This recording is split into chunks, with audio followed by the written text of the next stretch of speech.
Good morning and welcome. This is Teresa with High Mesa Standards, and today is just our second day of eating solid foods. They're ready to come out. I've got down here, I've got food for them in little individual trays. I'll bring it closer so you can see. This is just their puppy kibble. It is the Diamond Naturals lamb puppy for large breeds. And then I put a little bit of pumpkin on here because I noticed a few of them grunting when they were trying to poop. So when you first start some of the solid food, a lot of times it kind of messes up their system because they're not used to just all of a sudden eating solid food. So the pumpkin helps that, and I put just a little dab. Don't overdo pumpkin. I just put a little dab in there in each one of them, and they've got a lot of water in them, and they're super soft because I soak them overnight. So when they're first eating, they don't have teeth necessarily, or not big teeth. You want them to smush very easy, like not have any hardcore in them at all. At least that's what I want to do. So I'm going to just show you what I usually do. I put it on a pad that kind of helps cut down all the dirt around them that gets on the floor, so I don't have to mop quite as far. And I'm just going to let them out. Hi, babies. Good morning. Good morning. It's like 7 a.m. No, it's probably later than that now. I had coffee.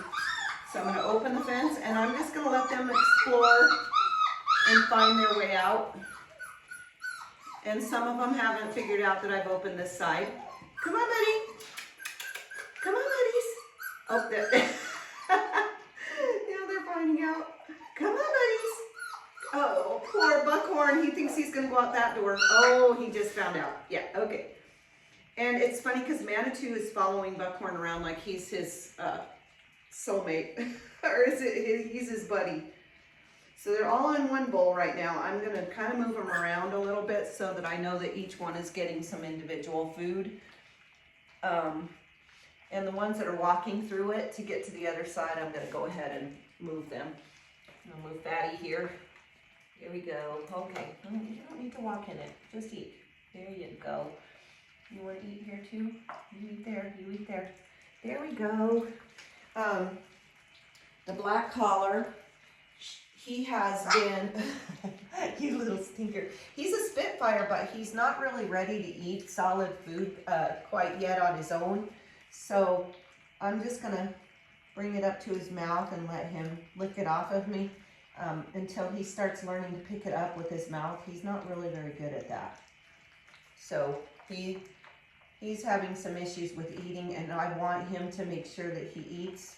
So I'm just taking one kibble at a time, and I'm just holding it up to his mouth so that it's easier for him to get in his mouth, because he just hasn't figured out how to bite it and get it into his mouth yet. And he is the littlest one, so Isabel is pretty close to his size. She's the navy collar, but she seems to be getting the hang of it really fast. And he will too within the next 2 feedings. He'll be all normal. And I want to make sure he gets pumpkin too. The others are just kind of lapping everything up, so I'm sure they're getting the pumpkin, but I want to make sure that he gets a little bit of it. There you go. There you go. So if you have a whole litter that's doing this, I would suggest just waiting a little longer to get to put them on food, because they don't really need food. It's just, you know, I mean, I don't send my dogs out, my puppies out, until they're 10 weeks old. And so I'm in no hurry for them to eat food and to wean. But the science is showing that you want them to be completely weaned before you give them any shots. Otherwise, there's no point in giving them that vaccine. And I don't vaccine for no reason at all. So I don't want all the vaccines that I give them to just be killed by the mother's immunity. So studies are showing that if you give a puppy a vaccine before they've been weaned for a while, then the mother's immunity that's still in the puppy system will actually be killed by the mother's immunity. Did I just say that right? I'm sorry.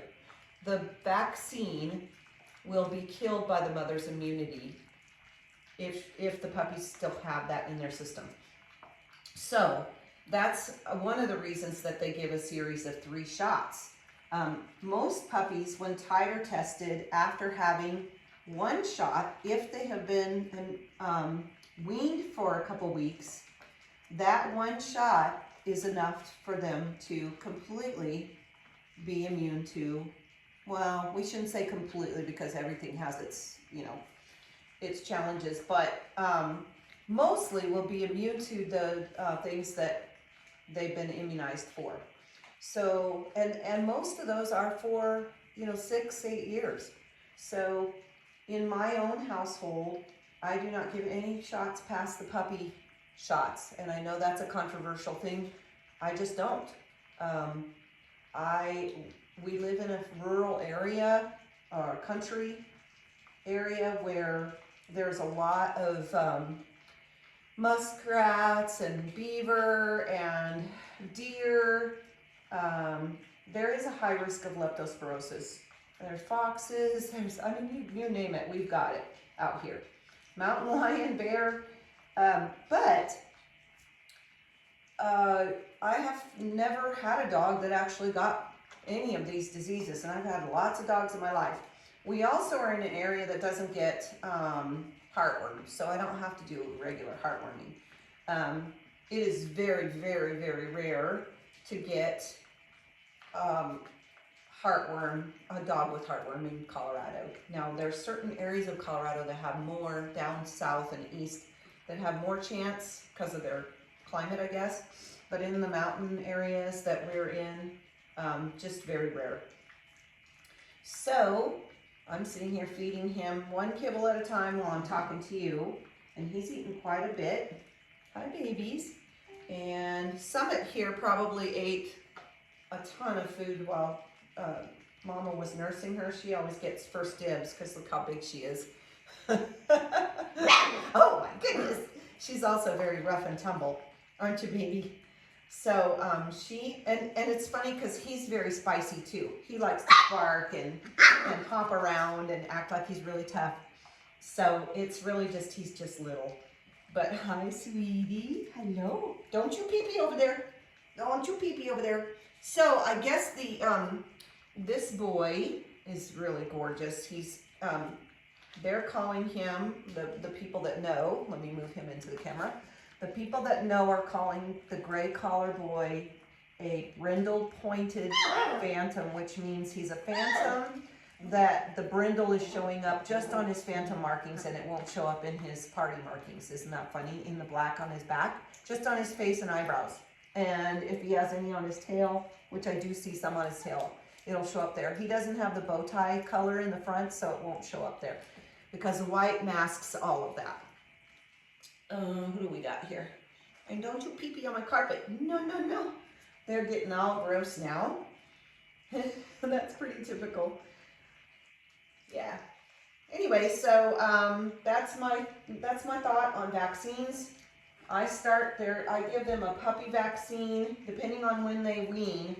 If they wean by 6 weeks completely and they haven't had anything at 6 weeks, from 6 weeks to 8 weeks, then I give them their first vaccine at 8 weeks. They don't go home until they're 10 weeks, so they don't get another vaccine though before they go home typically.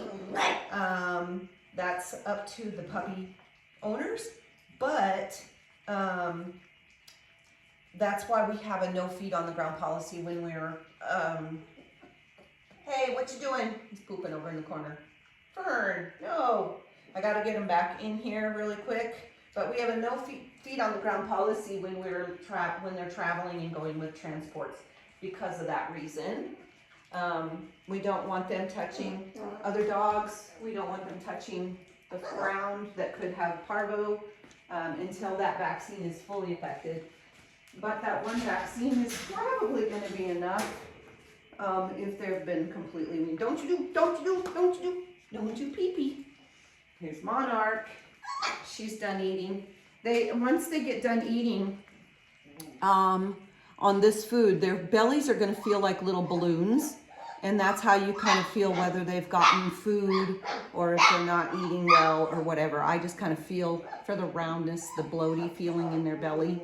And then If they have that feeling, that I know that they've eaten plenty and they've gotten their fill. Oh, sorry, sweetie. I'm sorry, Chipita. Hi, Chipita. Hi, Chipita. Look at her cute little shaved face. She's a sable. Oh my goodness. And we're not really sure if he is a sable or if he is a brindle. It's really hard to tell with him, but I think he's a brindle. Look here. We think he's a brindle, but he could be a sable. We're not sure yet. Let's see. Somebody's pooping over there too. Hey, I'm gonna put him on. I'm gonna put him on the paper while I can. There you go, buddy. There you go. Sorry, putting my back to y'all. Let's see. Here is Manitou. He's that little spicy black one. He's definitely a brindle. Sorry, I look terrible today. Just, you know, bear with me. This is my life. Who is that? Summit. Here is, she's a black, I believe. What you got on your face? Black with pumpkin face. She might be a blue, but she's a dark blue. Here is our brindle pointed phantom. Isn't he beautiful? That's the gray collar. That's buckhorn. Oh, poor sweetie. Let's see, Turquoise is waiting patiently right here. This is our black party, Turquoise. I'm pretty sure she's black. She's very dark. Yeah, black party. She's gorgeous too. They're all gorgeous. Here is Fernie. There's Fern. She is a sable. She's gonna lose all that beautiful color. It's gonna turn to silver. You can even see it already underneath. It's silver. Look at that. Yep. She's not brindle. Okay. She's gonna look just like Rose, Sister Rose, or Auntie Rose. And Alta's still eating some. I'm gonna put her back down to eat. So, because she's little, she is a brindle party. Look how beautiful. She's a pretty girl. I'm gonna put her down and let her eat some more because she's still happy eating. All right. Oh, you want to see Summit? Come here, Summy. Summit's complaining. Here's Summit. Summit is a brindle abstract. She's very brindle.